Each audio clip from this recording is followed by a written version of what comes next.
Da formação identidade nacional tinedane se celebra e ikusi tinang atus lima Portugal tama e Timor-Leste no tinang atus lima evangelização.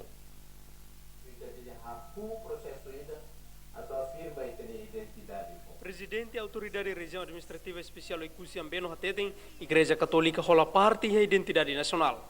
Maria Alcatiri halo afirmação idane wahira sai orador ba seminário idane be organiza husi família salesiana Timor-Leste quinta-feira ne e Ikusi. Perante salesiano Sira ex-primeiro-ministro ne reconhece kata Dom Bosco sai ono modelo ba tolerância entre religião. Modelo ne be católico Sira tudo ona durante a existência Timor-Leste. Tamane, mas a Igreja Católica é elemento importante para a formação e identidade nacional. Evangelização, os missionários portugueses, ne haloita sai diferente. Os católicos sira for evangelização, mais os missionários sira.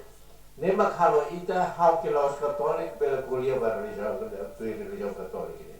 Na religião católica ne elemento importante da para a identidade do povo Timor-Leste.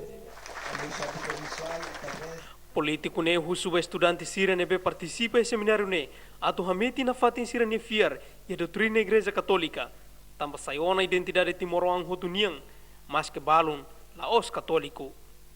Maria Alcatiri Moza afirma katak língua portuguesa mo sayo hanesa identidade nacional português makalo timoroang sira sai diferente o povo nação vizinha sira selo. Batina idane se celebra tinang atus lima português toi Timor-Leste. Use Ikusi Delfim de Oliveira, Francisco Marques, ator reportagem. Ministério da Educação e plano atu muda escola segunda a Mekarkateten, escola secundária